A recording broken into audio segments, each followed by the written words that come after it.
안녕하십니까. 법무부인 정의 강동훈 변호사입니다. 이번에는 제가 협동조합 관련해 가지고 민간 임대주택 말씀드리려고 하는데요. 제가 이제 무슨 집 이렇게 말하면은 특정이 돼 가지고 혹시 뭐 명예훼손이 될 수 있을 것 같아서 제가 정확히 말씀을 안 드리는데, 그게 이제 어떤 법을 근거로 되는지 말씀을 드리고 어떤 문제가 있는지, 그다음에 어떻게 이제 대처를 해야 되는지 말씀드리려고 합니다. 제가 최근에 이제 설명 요청을 받았던 게 뭐 땡땡땡 집 이래가지고 이제 여기 문제가 많다, 이거 어떻게 해야 돼요? 나 탈퇴하고 싶은데 탈퇴를 안 시켜줘요, 이런 상담 요청을 받았습니다. 그래서 제가 이게 뭔가 하고 봤더니 협동조합, 이제 뭐 신문 지상을 통해서 보신 분들도 있겠지만, 협동조합, 그러니까 우리나라 법 중에 협동조합 기본법이라고 있어요. 그러니까 회사를 만들고 그러지 않고 말 그대로 이제 농민들이 내가 이제 물건을 같이 뭐 무농사를 짓는데 이렇게 해가지고 중간상을 거치지 않고 팔면은 이제 거기 이제 돈을 갖다 수익을 같이 더 많이 나눠 가진다든가, 아니면 이제 소비자들이 어디 가서 유기농 물품을 사고 싶은데 협동조합을 만들어 가지고 뭐 직구를 한다든가, 이런 이제 같이 모여서 만들어라, 이런 취지로 만든 이제 조합이 협동조합인데, 협동조합 기본법이 있습니다. 그래서 한참 유행했었죠. 이제 뭐 사회적 기업 만들 때 협동조합을 한다, 이런 일이 많았어요. 이게 이제 뭐 장점이 많이 있습니다. 자본이 많이 없어도 되고, 또 주식회사 같은 경우는 이제 1인 1표가 아니라 이제 한 주 한 표죠. 그래서 돈이 많이 투자한 사람이 표가 많이 되고 이런 게 있는데, 협동조합은 1인 1표입니다. 이제 똑같이 투자하고 똑같이 1인 1표라서 민주적이기도 하고, 그래서 협동조합 많이 하는데, 이 협동조합이 요즘 어떻게 하냐면 이제 조합원들을 모아서 아파트를 건설하는 겁니다. 그러니까 이제 민간 임대주택에 관한 특별법이라는 법이 있는데, 그 법에 보면은 이제 민간에서 건물 기존의 주택을 사거나 아니면 또 뭐 새로 짓거나 이래가지고 임대를 주게 되면 뭐 주택보증공사나 아니면 국가에서 많이 지원을 해줘요. 그렇기도 하고, 협동조합이 하게 되면 이제 이 사람들 돈, 뭐 서민들이 같이 모여가지고 아파트를 사거나 지어서 이제 임대를 하게 되면 훨씬 더 싸게 할 수 있다, 이런 취지로 협동조합이 임대주택을 이제 돈을 모아서 임대주택을 만든 다음에 임대를 하겠다, 이런 이제 사례들이 발생을 하고 있습니다. 그러면 뭐 제대로 하면 만약 문제가 없죠. 근데 이게 임대주택을 뭐 만들거나 산다는 게 결국은 돈의 문제인데, 결국 돈이 잘 없죠.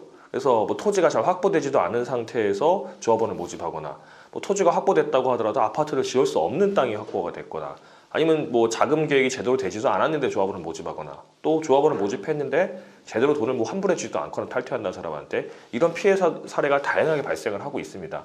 마치 뭐 저희 회사 유튜브나 뭐 블로그를 많이 보신 분들은 알겠지만, 지역주택주와 관련해서 피해를 본 거 거의 유사한 사례죠. 이제 사람들을 모아서 아파트를 짓는다고 했는데 알고 보니까 잘 진행되지도 않고 땅이 제대로 확보되지도 않았다. 그래서 탈퇴하려고 하니까 돈도 잘 돌려주지 않는다. 뭐 이거 거의 유사한 사례 아닙니까 이제? 그래서 지역주택조합은 지역주택조합 추진위원회가 주택조합원을 모아서 돈을 모아서 하다가 문제가 발생하는 거고, 제가 말씀드리는 이 건은 협동조합 기본법에 근거하는 협동조합이 조합원들을 모아서 그 사람들로부터 돈을 받아가지고 건물을 지어서 임대 주려다가 문제를 발생하는 거, 거의 유사한 구조입니다. 이제 이거 어떻게 해야 되냐 문제가 많아가지고, 최근에 국회에서 이제 법이 하나 발의가 됐어요. 이제 민간 임대주택에 관한 특별법 관련해가지고 조문이 몇 개가 생겨서, 하도 이런 협동조합 때문에 이제 피해를 보는 경우가 많으니까, 이런 경우 민간 임대주택 같은 경우에는 처음에 돈을 낼 때 예치 계좌를 따로 만들게 했습니다. 그러니까 뭐 보통 지역주택 같은 경우는 신탁해서 계좌를 많이 놔두는데, 여기는 뭐 예치 계좌 따로 만들어가지고 뭐 은행이면 은행, 뭐 신탁해서 돈을 맡겨놓고, 그 다음에 30일 내로 탈퇴를 하는 사람은 그냥 무조건 돈 돌려주게 돼 있습니다. 이제. 근데 아직은 이제 이 법이 통과가 안 됐고 이제 발의가 된 상태예요. 그래서 아직 뭐 요즘 아시다시피 국회가 좀 바쁘죠. 여러 가지 일로. 그래서 통과가 잘 안 되는 모양인데, 이게 통과가 된다고 한다면, 일단 가입했다고 하더라도 예치 계좌에 안 넣었다고 한다면 그 예치 계좌를 이제 안내하지 않은 협동조합은 형사처벌을 받게 되고 바로 돈 돌려줘야 되고요. 예치 계좌에 넣었다고 하더라도 30일 내에 탈퇴한다 그러면 바로 돌려주게 돼 있습니다. 법이 바뀌면 그렇게 돼 있는데, 문제는 법이 아직 안 됐죠. 안 바뀌었죠. 지금 어떻게 해야 되냐? 이건 할 수 없습니다. 계약이 제대로 되지 않았다. 우리가 뭐 토지가 제대로 확보되지도 않았는데 우리가 토지가 확보됐다고 거짓말을 했다. 뭐 아파트를 지을 수 없는 땅인데 아파트 짓는다고 거짓말했다. 이런 식의 이제 자료를 찾아서 계약을 해지하고 전액 돌려달라, 이렇게 소송할 수밖에 없고, 또 법이 바뀐 후라도 30일이 지난 이후라고 한다면 사실 뭐 마음대로 빼갈 수 없는 거죠. 이제 그럼 또 거짓말을 한 내용들을 이제 정확히 말하면 채무 불이행이 되는 사유들을 찾아서 계약을 해지하고 돌려달라, 이렇게 접근을 해야 되는 겁니다.